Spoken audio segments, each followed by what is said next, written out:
और वो दुख से आहें भरते हैं। भला ऐसी दशा में मन की शांति कैसे संभव हो सकते हैं? ऐसी स्थिति में वो 7वें महीने से ही भगवान से यानी परमात्मा का दर्शन करते हैं और भगवान को वो स्तुति अर्पण करते हैं। वो कहते हैं, मैं उन पूर्ण पुरुषोत्तम भगवान के चरण कमलों की शरण ग्रहण करता हूं जो अपने भिन्न सनातन स्वरूपों में प्रकट होते हैं और इस भूतल पर भ्रमण करते हैं। मैं उन्हीं की शरण ग्रहण करता हूं क्योंकि वे ही मुझे निर्भय कर सकते हैं और उन्हीं से मुझे यह जीवन की अवस्था प्राप्त हुई है जो मेरे अपवित्र कार्यों के सर्वथा अनुरूप है। इस प्रकार से वो प्रार्थना आगे जाके करते हैं, कहते कि मैं विशुद्ध आत्मा अपने कर्मों के द्वारा बंधा हुआ माया की अवस्था वश इस समय अपनी माता के गर्भ में पड़ा हुआ हूँ। मैं उन श्री भगवान को सादर नमस्कार करता हूँ जो यहाँ मेरे साथ है, किंतु जो अप्रभावित है और अपरिवर्तनशील है। वे असीम है किंतु संतप्त हृदय में देखे जाते हैं। मैं उन्हें सादर नमस्कार करता हूँ। आगे चलकर यही जीवात्मा भगवान से प्रार्थना करते हैं, प्रभु आप मुझे कृपा करके इस मातृ गर्भ से निकाल दीजिए। प्रभु मैं आपके सामने 3 बार शपथ खाकर कहता हूँ, मैं जैसे गर्भ से बाहर जाऊंगा और इस प्रकृति में आऊंगा तो मैं जरूर अपने समस्त इंद्रियों के द्वारा आपकी पूर्ण रूप से सेवा करूंगा। उस समय उस गर्भ को कोई देवताओं के द्वारा नियंत्रित नहीं किया जाता है, केवल और केवल परमात्मा भगवान के द्वारा ही नियंत्रण किया जाता है। लेकिन जैसे ही 9 महीना 10 महीना ऐसे समय में माता का प्रसव वेदना होता है तो वो बच्चा को बाहर आने का टाइम आ जाता है। उस समय माताओं के शरीर में एक प्रकार का वायु जिसको प्राजापत्य वायु कहते हैं उसका उत्पन्न होता है वो, और उसी हवा के द्वारा माता को लगता है कि अब ये बच्चा का जन्म होने वाला है। और जैसे तैसे वो जन्म होते समय माता को भी बहुत पीड़ा होते हैं, बच्चों को भी बहुत पीड़ा होते हैं।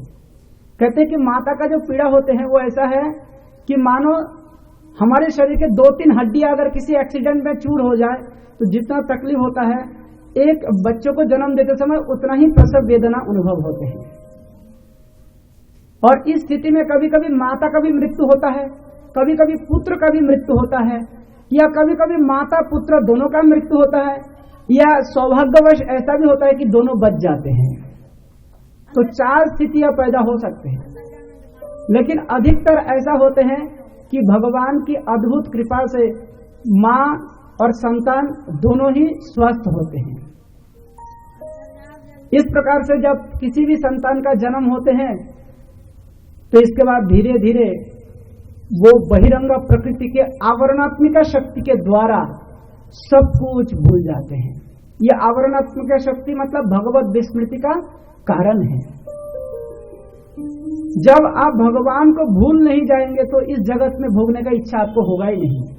जब तक आपके पास भगवान की सेवा करने की इच्छा होगा तो तब तक आप सेवक हैं, लेकिन जब आप खुद कुछ भोगना चाहेंगे तो ही आपको इस भौतिक जगत में प्रेरण किया जाता है। और इसीलिए वो जन्म के द्वारा संभव होता है।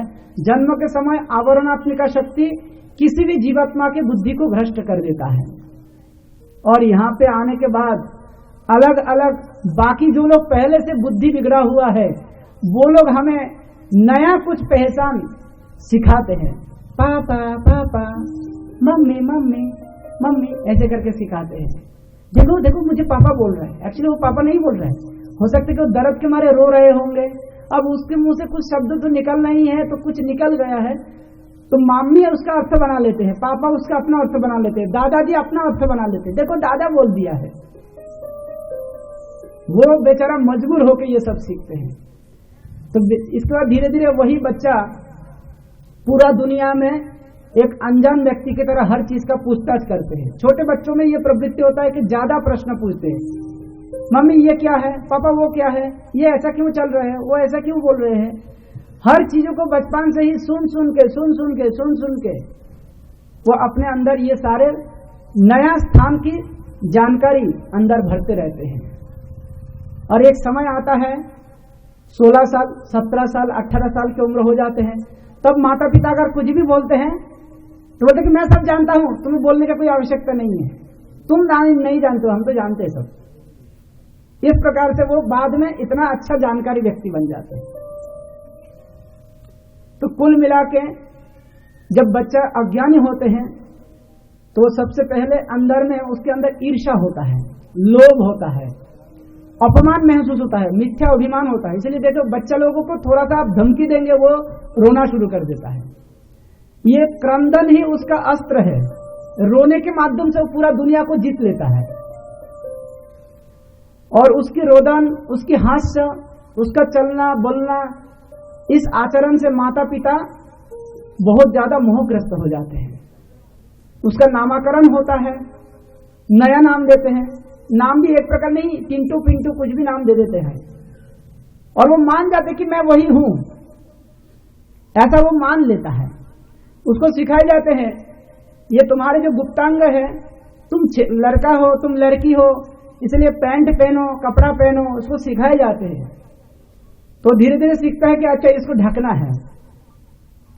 फिर लज्जा का अनुभव करा जाता है कि तुम छी लज्जा है, तो उसको वो इस हिसाब से समझ जाते हैं कि अच्छा इसको ढक के चलना है, अच्छे से कपड़ा पहनना है, हर चीज को इस प्रकार से उसका अनुभव होता है। तो कुल मिला के ये भौतिक जगत की जो नियम है उसमें कोई भी व्यक्ति धीरे धीरे फंसते हैं, धीरे धीरे फंसते हैं। और कभी कभी ऐसा समय आते हैं जैसे धीरे धीरे बड़ा होते हैं तो उसको कंपटीशन यानी प्रतियोगिता के दौरे में लगा दिया जाता है। अच्छे से पढ़ाई कर, नौकरी अच्छा मिलेगा, नौकरी अच्छा मिलेगा तो तेरे को सैलरी अच्छा मिलेगा, और तनख्वाह अच्छा मिल जाए तो तू जो चाहे वो कर सकते हैं, बाइक खरीद सकते हैं, मोबाइल खरीद सकते हैं, लैपटॉप खरीद सकते हैं, कंप्यूटर चला सकते हैं, कहीं भी घूमने जा सकते हैं। यानी भौतिक जगत को भोगने के लिए तेरे पास बहुत कुछ सुविधा रहेगा, इसलिए अच्छे से पढ़ाई कर। तो भौतिक विद्या अब पढ़ाई करने में लगता है, उसको जड़ विद्या भी कहते हैं। इस जड़ विद्या पढ़ते पढ़ते पढ़ते पढ़ते वो एक प्रकार से भौतिक ज्ञानी तो है, लेकिन आध्यात्मिक दृष्टि से वो एक गधा बन जाते हैं, गधा। वो पढ़ते हैं आर्ट्स कॉमर्स साइंस, किंतु उसका नौकरी दूसरी जगह में लग जाता है, और जहां पे उसका नौकरी लगा है वहां पे 2-3 महीने का ट्रेनिंग लेने के बाद ही वो काम करना पड़ता है उसको। तो कुल मिला के देखा जाए कि किसी भी व्यक्ति का जीवन में अलग अलग मोड़ आ जाता है। शरीर के अंदर यौन उत्पीड़न चालू हो जाता है, और इसके बाद लगता है कि किसी से प्रेम करना है, किसी से शादी करना है, किसी को ले जाकर घुमाना है, कभी अपने परिवार के लोगों की मर्जी से, कभी अपने परिवार के लोगों के खिलाफ होकर, फिर कभी प्रेम करते हैं, कभी शादी करते हैं, वही काम वासना को फिर तृप्त करने में इधर उधर भागते रहते हैं, कभी क्रिमिनल बन जाते हैं, कभी टेररिस्ट बन जाते हैं, जो भी है इस प्रकार से अच्छे बुरा के माध्यम से उसका जीवन धीरे धीरे आगे बढ़ता रहता है। लेकिन आगे चलकर वो शादी भी करते हैं, बच्चा भी पैदा करते हैं, संघर्ष करते हैं, भूखा रहना, पेड़ के नीचे रहना, अनिद्रा, ये सब दिन में जीवन में कभी ना कभी उसको अनुभव में आता है। कभी चोरी हो जाता है, कभी खुद चोरी कर लेता है, कभी कोई उससे कुछ छीन के ले जाते हैं, कभी वो छीन ले लेता है किसी से। इस प्रकार से गृह आसक्ति में कभी कभी वो ईमानदारी से नहीं, कूट या कुटिलता की सहारा लेकर अपना जिंदगी बसर करना चाहते हैं, और धीरे धीरे धोखाधड़ी से, झूठ तरीके से जब पैसा कमाता है, इकट्ठा करते हैं, परिवार के लोगों की पालन पोषण करते हैं, तो इस भौतिक जगत को गलत तरीके से भोगने के कारण उसके मन में अब भय बनी रहती है, और वही भय आगे जाके उसको बहुत उत्पीड़न करते हैं। उसका धीरे धीरे इंद्रियां शिथिल पड़ जाते हैं, शरीर में बीमारी घर बना लेती हैं, और उसको अब जो परिवार के सदस्य लोग हैं वो ऐसे अनादर करने में लग जाते हैं मानो कोई किसान कोई बूढ़ा बैल को अब खाना पीना कम करके जैसे तैसे जिंदा रखते हैं, वैसे एक कोने में पड़ा है, कोई एक कमरा में, बाथरूम में जा नहीं पाते हैं, किसी को पकड़ना पड़ता है, लाठियां पकड़ना पड़ता है, जैसे तैसे चलता है, और धीरे धीरे उसका सारा इंद्रिय काम करना बंद कर देता है, और आखिर में वो बिस्तर पे एकदम सही हो जाते हैं। बिस्तर पे पड़े पड़े वो सोचते रहते हैं कितना कुछ कमाया था, कितना बढ़िया से मैं देखो प्रेम किया था, शादी किया था, बच्चा पैदा किया था, इन लोगों को खाना पीना सब कुछ व्यवस्था किया। ये जो मेरा पैसा है, जायदाद है, संपत्ति है, पता नहीं ये मेरे बच्चे लोग तो लायक नहीं है, ये लोग इसको रखेगा संभाल कर न गवा देगा, पता नहीं। कभी कभी किसी का लड़का होता है नशीले होता है, कोई जुआरी होते हैं, कोई व्यभिचारी होते हैं, तो उससे भी माता पिता का चिंता बढ़ जाते हैं। पता नहीं मैं तो इस सारे संपत्तियों को संभाल के रखा, अब ये बेटा तो जुआरी निकला है, पता नहीं कौन दिन सारा संपत्ति गवा दे। इसी चिंता के मारे उसका नींद भी नहीं होता है रात को, गले में कंठ में कफ घुरघुर करते रहते हैं, पेट में खाना पचते नहीं है, आंखों में ठीक से देखते नहीं है, दिमाग ज्यादा काम नहीं करते हैं, कान में सुनाई नहीं पड़ता है, बाथरूम तक भी चल नहीं पाते हैं। और आखिर में एक समय आता है साक्षात जमदूत उनके सामने आके प्रकट हो जाते हैं। उसके शरीर से उसके जो आत्मा है, जो भोग में अभी तक तृप्ति नहीं पाया है, उस आत्मा को जबरदस्ती खींचकर निकाल लेते हैं। ऐसा विषयासक्त व्यक्ति जो बिस्तर पे पड़ा है, तो जमदूतों को देखकर वो कभी कभी भय के मारे मलमूत्र त्याग देते हैं। आसपास में रिश्तेदार लोग खड़ा रहते हैं लेकिन कुछ नहीं कर पाते हैं, सबके सब देखते रह जाते हैं। कितना भी धनी हो, कितना भी ज्ञानी हो, कितना भी प्रभावशाली हो, जान पहचान हो, लेकिन जमदूत के करतूत के सामने किसी का कोई भी शक्ति काम नहीं करता है। सब लोग केवल नीरव दर्शक जैसा है। और आगे चलकर ये जमदूत धीरे धीरे उस जीवात्मा को पंचभौतिक शरीर से जबरदस्ती निकालकर उसको एक नया शरीर प्रदान करते हैं। उसको जातना शरीर कहते हैं। जैसा इस शरीर को कर्म करने के लिए भगवान दिया है, और उस शरीर को दिया जाता है जातना अनुभव करने के लिए। उस शरीर में मौत नहीं होता है, केवल जातना अनुभव होता है। जातना शरीर प्रदान करने के बाद उस शरीर को रस्सी से अच्छी तरह से कस के बांधते हैं, और इसके बाद कहते कि 2-3 मुहूर्त के अंदर 99,000 योजन यानी 7,92,000 माइल जो पृथ्वी से नरक का दूरी है, इसको तय करते हैं। इतना तीव्र गति से उस जीवात्मा को ये जमदूतों ने भगा कर ले जाते हैं। उसका रास्ता कैसा है? रास्ते में मानो अंगार लिपटा हुआ है, आग एकदम ज्वाला जलते हुए आग के ऊपर से उसको दौड़ाते हैं। भूखा प्यासा, रास्ते में कोई विश्राम करने के लिए स्थान नहीं है, न समय है। पिटाई कर करके, डंडा मार मार के, कोरों से पिटाई कर करके वो ले जाते हैं, कोड़ा मार के। रास्ते में कभी मूर्छित हो जाते हैं तो पीछे से 3-4 एकदम जो एल्सेशियन कुत्ता है, एकदम हिंस्र कुत्ता, वो है जमराज के पास। जमदूत लोग उसको लेके आते हैं तो वो कुत्ता के माध्यम से उसको भयभीत कराए जाते हैं और भागने के लिए मजबूर करते हैं।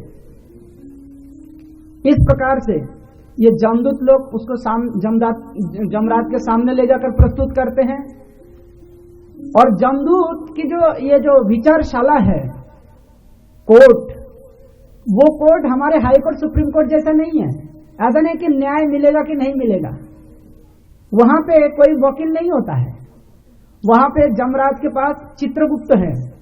चित्रगुप्त का अर्थ होता है, चित्र मतलब होता है फोटो, और गुप्त का अर्थ होता है गुप्त तरीके से, जो सीक्रेट तरीके से किसी का भी दुष्कर्मों का फोटो खींच के रख देता है, वो है चित्रगुप्त।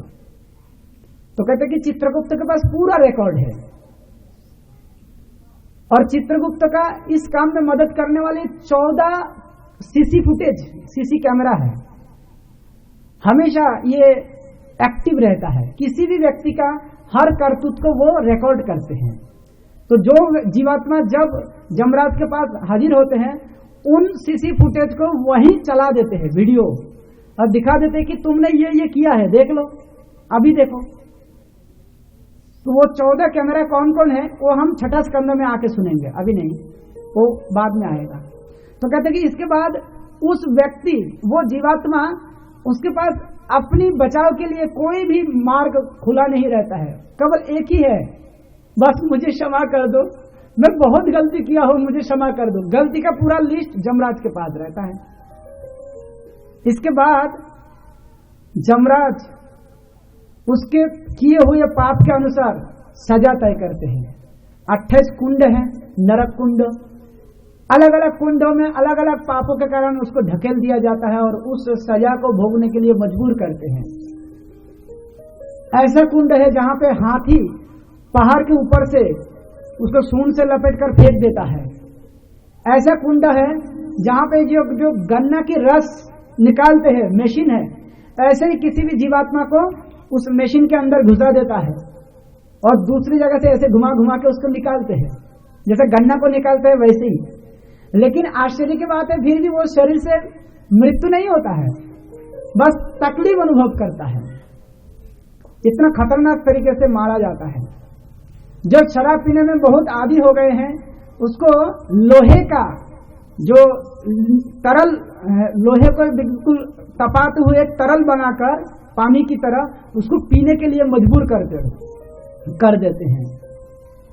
किसी का यौन वासना बहुत ज्यादा उसको पाप का कारण बना है, इस जगत में बहुत सारा भोगने के लिए उसने प्रयास किया है, तो जमराज नरक कुंड में ले जाकर उसको, स्त्रियों को पुरुष लोहा मूर्ति के साथ उसको संगम करने के लिए बाध्य करते हैं। लोहा मूर्ति, उसको तप्तसुर में नरक कहते हैं, और पुरुषों को स्त्री के साथ सेम टू सेम। इस प्रकार से नरक की अलग अलग समय की यातनाओं को सहन करके, सजा भोग करके फिर से जमराज के सामने लाया जाता है उस जीवात्मा को, और उसके बाद उसकी यातना शरीर को छुड़वाकर पूछते हैं, मानव शरीर में जब तुम थे उस समय तुम्हारे आखिरी इच्छा क्या था वो बताओ। तो वो जीवात्मा बोलते कि मुझे तो मांस खाने का बहुत इच्छा था, शराब पीने का बहुत इच्छा था, व्यभिचार करने का बहुत इच्छा था। ऐसे जो भी बोलेंगे, भोगने का इच्छा जो भी व्यक्त करेंगे, उसी के अनुसार मानव शरीर नहीं कुछ और शरीर में उसको दोबारा भेज दिया जाता है इस पृथ्वी पर। इस हिसाब से 84 लाख प्रकार की जीव जनिया है, किसी भी योनियों में उसको ढकेल दिया जाता है और इस जगत में आता है वो। इस प्रकार से पुनरोपि जननम पुनरोपि मरणम पुनः पुनः जननी जठरे शयनम यह संसारे। इस प्रकार से बारंबार आदि गुरु शंकराचार्य कहते हैं कि बार बार उसको मातृगर्भ में जन्म लेना पड़ता है। कभी पशु पक्षी के शरीर में आ जाते हैं, कभी मानव शरीर में आ जाता है, कभी कीड़े मकोड़े के शरीर में आ जाता है, तो कभी जलज प्राणियों के शरीर में आ जाते हैं। बार बार उसको इस प्रकार से भ्रमण करना पड़ता है। उसको अंतर भ्रमण कहते हैं, इटर्नल जर्नी। एक तो है कि हम इस भौतिक शरीर को ट्रेन, बस, फ्लाइट के माध्यम से यहां से वहां ले जाते हैं, और दूसरा है कि स्वयं जीवात्मा एक शरीर से अपने कर्मफल के अनुसार दूसरे शरीर, तीसरे शरीर, चौथे शरीर को ऐसे घूमते रहते हैं।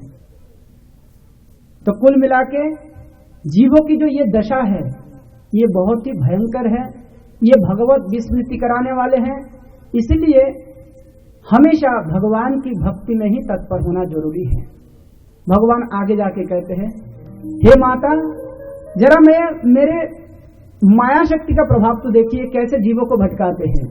बलम में पश्य माया स्त्री मैया जैनो दिशम या करोति पदाक्रांतम भुवि जुम्भे न केवलम। स्त्री रूपी मेरी माया की अपार शक्ति को समझने का थोड़ा प्रयत्न तो करो, जो मात्र अपनी भौहों की गति मात्र से संसार के बड़े से बड़े विजेताओं को भी अपने मिट्टी में रखती है।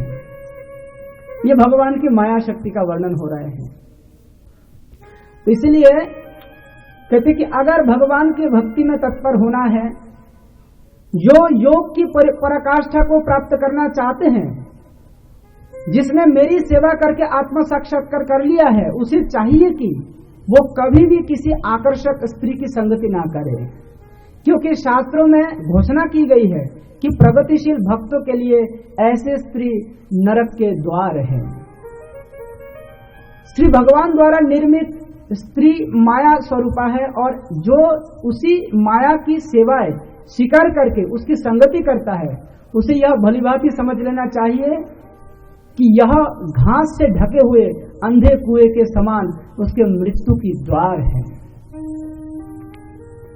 अब कोई कह सकते कि स्त्री अगर भगवान की माया शक्ति का प्रतीक है तो जो स्त्री शरीर में है उसके लिए माया कौन है? तो कहते कि जो जीव पूर्व जीवन में स्त्रियों के प्रति आसक्त होता है वह अगले जन्मों में स्त्री का रूप प्राप्त करता है और मूर्खतावश पुरुष के प्रति उसका अपने पति के रूप में माया को दिखता है और उसी ही संपत्ति, संतान, घर तथा अन्य भौतिक सामग्री देने वाला समझता है। अतः स्त्री को अपने पति, घरवार और अपने बच्चों की उसकी मृत्यु के लिए श्री भगवान की बहिरंगा शक्ति द्वारा की गई व्यवस्था माननी चाहिए। ठीक उसी प्रकार जैसे शिकारी की मधुर तान हिरण के लिए मृत्यु के समान होती है। कुल मिला के बात यह है कि एक जीवात्मा है और दूसरा भी जीवात्मा है। यह जीवात्मा पुरुष शरीर में है, वो जीवात्मा स्त्री शरीर में है, लेकिन ये दोनों जीवात्माओं के जो परम स्वामी है वो है परमात्मा। तो दोनों जीवात्मा को चाहिए कि वो परमात्मा से जुड़े। पुरुष शरीर में रहने वाली जीवात्मा भी परमात्मा की सेवा में संलग्न होना चाहिए, स्त्री शरीर में रहने वाली जीवात्मा को भी परमात्मा की सेवा में संलग्न होना चाहिए। लेकिन जब परमात्मा को भूलकर, भगवान को भूलकर ये दोनों जीवात्मा, अलग अलग शरीर में रहने वाली जीवात्मा आपस में एक दूसरे से प्रेम का संबंध बनाने के लिए प्रयास करते हैं तो वो प्रेम नहीं होता है, वो काम हो जाता है। क्योंकि प्रेम शब्द आत्मा और जीवात्मा से होता है, चाहे वो पुरुष शरीर में हो चाहे वो स्त्री शरीर में हो। स्त्री शरीर में रहने वाली जीवात्मा भगवान की सेवा करेगा तो वो प्रेम है, पुरुष शरीर में रहने वाली जीवात्मा भगवान की सेवा करेगा तो वो प्रेम है। लेकिन एक जीवात्मा दूसरी जीवात्मा के प्रति आकृष्ट हो जाते हैं और जिसके बीच में भगवान नहीं है वो प्रेम नहीं है, वो काम है। ये बहुत एक सरल सिद्धांत है।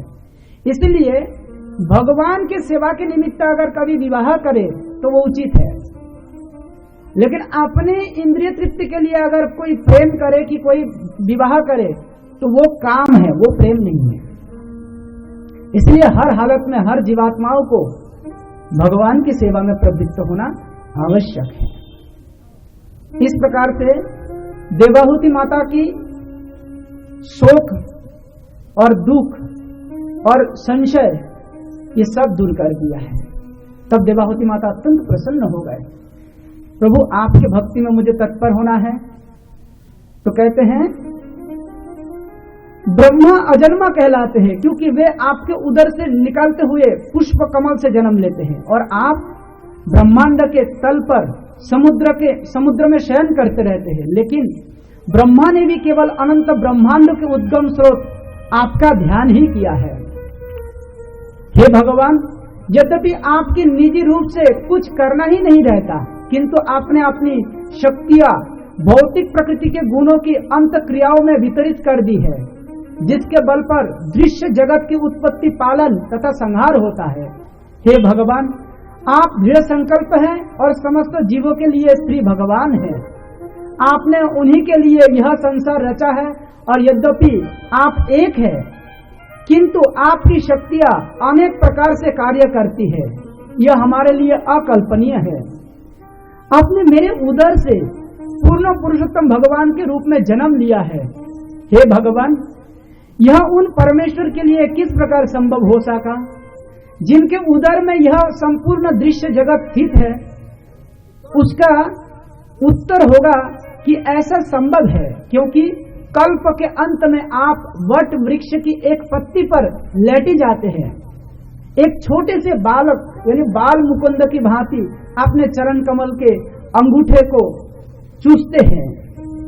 हे भगवान, अपने पतितों के पाप पुण्य कर्मों को घटाने और अनेक उनके भक्ति एवं मुक्ति के ज्ञान को बढ़ाने हेतु यह शरीर धारण किया है। क्योंकि ये पापात्माएं आपके निर्देश पर आश्रित है, अतः आप स्वेच्छा से सूकर तथा अन्य रूपों में अवतरित होते रहते हैं। इसी प्रकार आप अपने आश्रितों को दिव्य ज्ञान वितरित करने हेतु प्रकट होते हैं। जन्नामधेय श्रवणानुकीर्तनात् यत्कहनात् यत्स्मरणादपि क्वचित् सदश्चोऽपि सत्सवनाय कल्पते कुतः पुनस्ते भगवान तु दर्शनात्। उन व्यक्तियों की आध्यात्मिक उन्नति के विषय में क्या कहा जाए जो परम पुरुष का प्रत्यक्ष दर्शन करते हैं। यदि कुत्ता खाने वाले परिवार में उत्पन्न व्यक्ति भी श्री भगवान के पवित्र नाम का एक बार उच्चारण करता है अथवा उनका कीर्तन करता है, उनकी लीलाओं का श्रवण करता है, उन्हें नमस्कार करता है या कि उनका स्मरण करता है, तो वो तुरंत ही वैदिक यज्ञ करने हेतु योग्य बन जाते हैं। आगे जाके आखिर में माता देवाहुति कहते हैं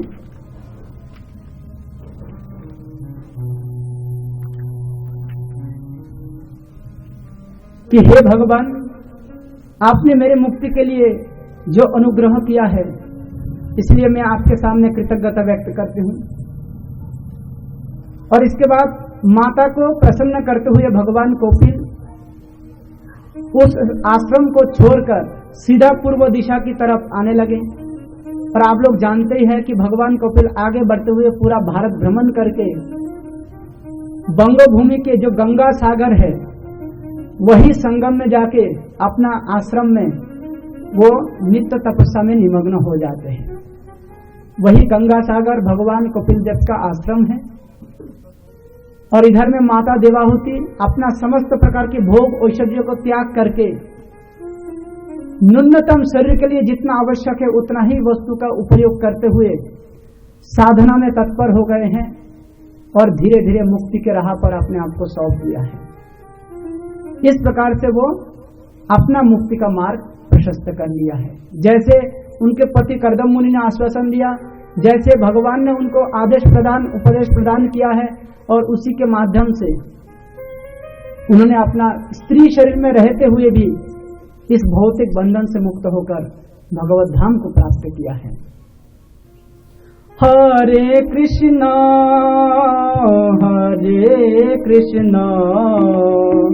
कृष्णा कृष्णा हरे हरे हरे राम राम राम हरे हरे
कृष्णा कृष्णा हरे हरे हरे राम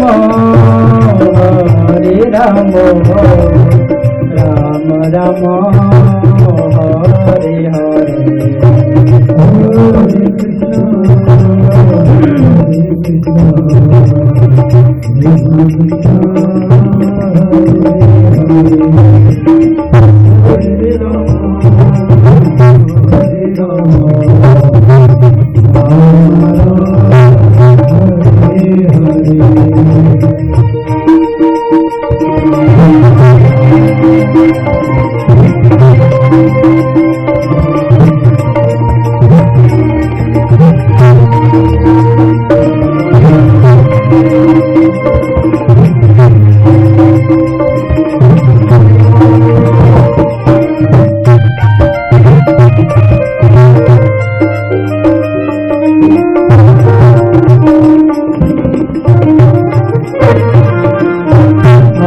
कृष्णा कृष्ण कृष्ण हरे हरे हरे राम राम राम हरे हरे हरे कृष्ण कृष्ण हरे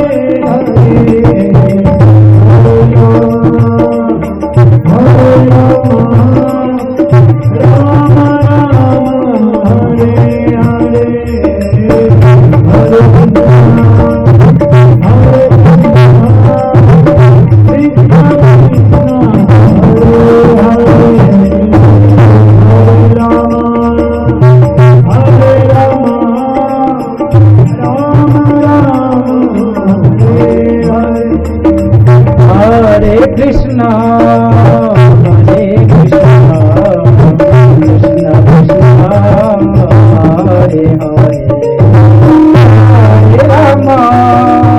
हरे राम राम राम हरे हरे हरे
तो इस प्रकार से श्रीमद् भागवतम के तृतीय स्कंद समाप्त होते हैं माता देवाहुति की मुक्ति के माध्यम से।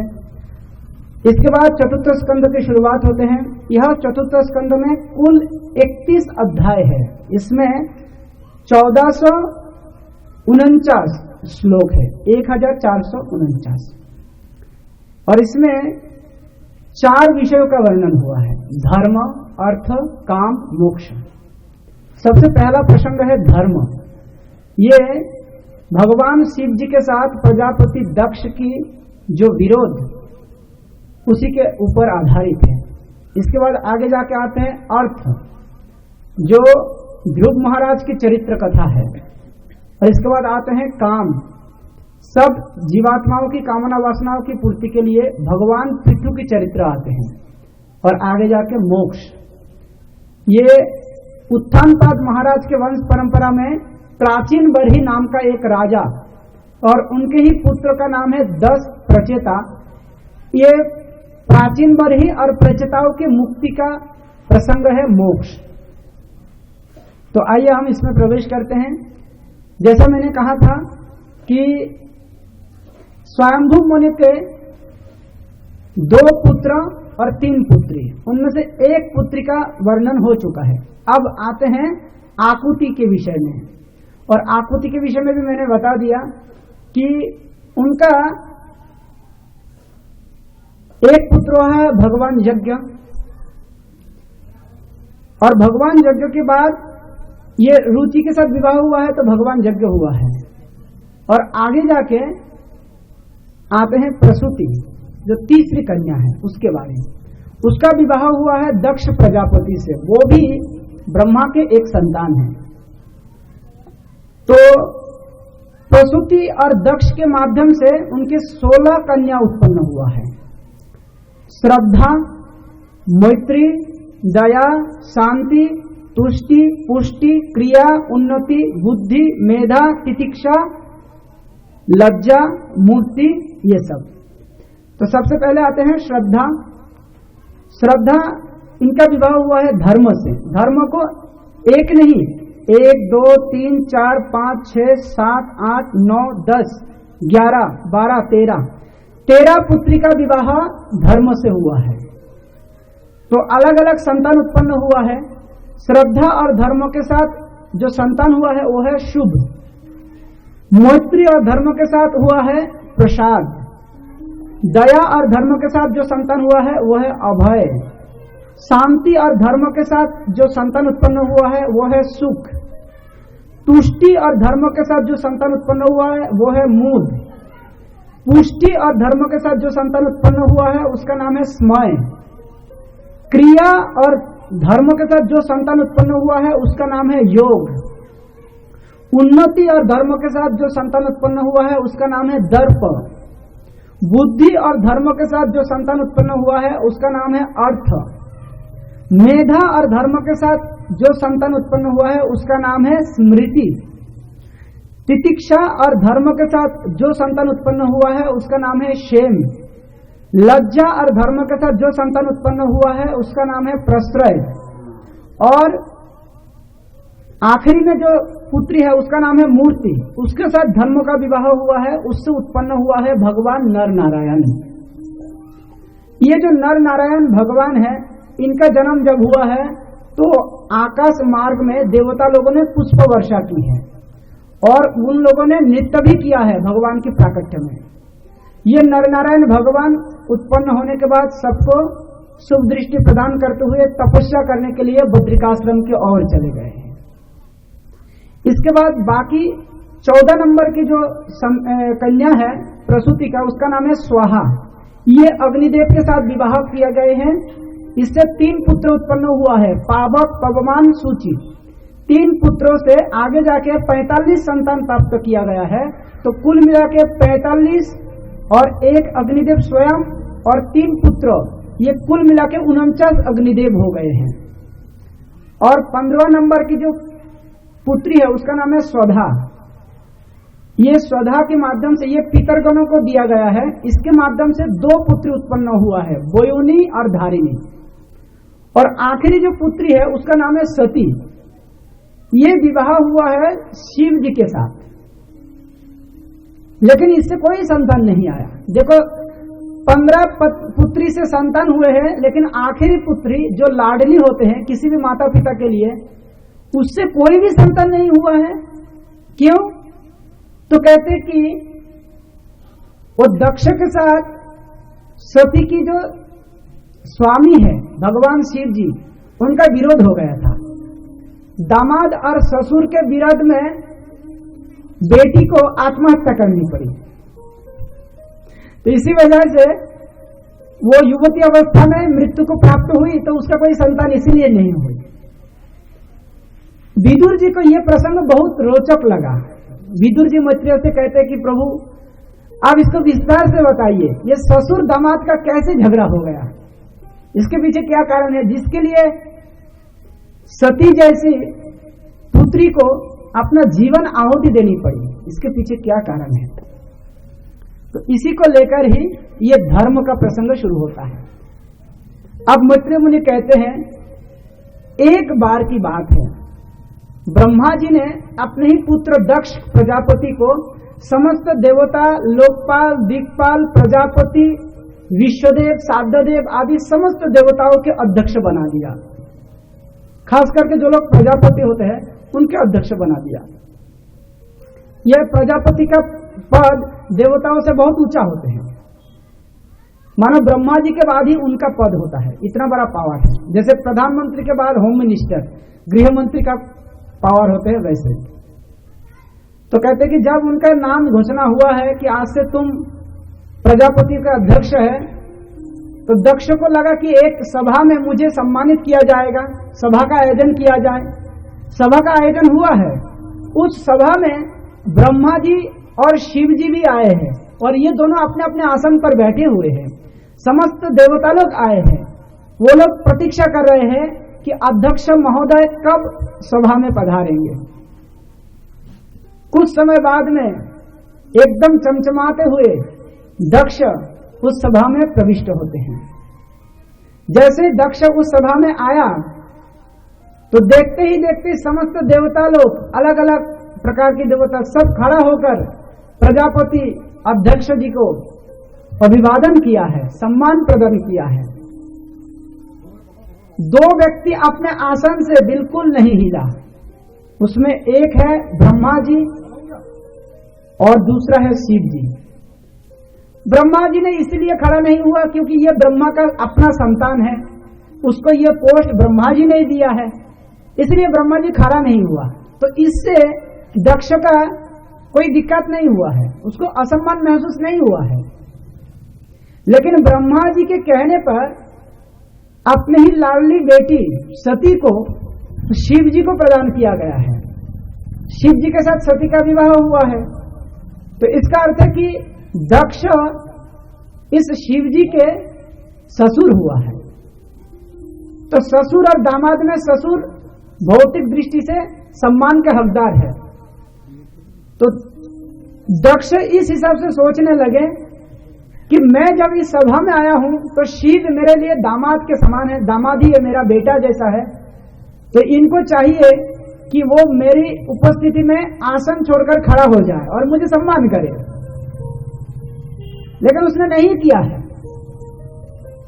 देख लो इसने मुझे किस प्रकार से घोर सभा में बेइज्जती किया है। इतना बड़ा सभा, मुझे सब लोग सम्मान कर रहे हैं, लेकिन मेरा ही दामाद मेरा विरोध कर रहे हैं। किसी भी महात्मा लोगों ने इस विषय में ध्यान ही नहीं दिया है कि शिवजी दक्ष की उपस्थिति में खड़ा हुआ कि नहीं हुआ, लेकिन दक्ष अपने बेइज्जती खुद कर रहे हैं।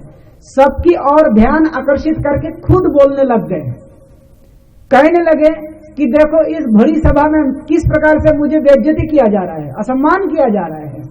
सब लोगों ने ध्यान देकर इधर उधर देखा, अरे अध्यक्ष जी को किसने बेइज्जती किया? कोई तो बेइज्जती नहीं किया है, सब तो ठीक ही है। लेकिन प्रजापति खुद याद दिला रहे हैं, कहते नहीं, समस्त देवताओं में ये अधम, ये शिव, पता नहीं इसका नाम शिव किसने दिया है। शिव का अर्थ होता है कल्याणकारी, लेकिन ये तो मुझे नहीं लगता कि ये कल्याणकारी है। ये देख लो किस प्रकार से बंदर की तरह इसका आंखें हैं, ये मेरे तरफ किस प्रकार से मुस्कुराते हुए देख रहे हैं, मतलब मुझे अपमान कर रहे हैं, बेइज्जती कर रहे हैं। वो खड़ा भी नहीं हुआ, देखो अभी तक कुर्सी में बैठे बैठे मेरे तरफ देख के देखो किस प्रकार से घूम घूम कर देख रहे हैं।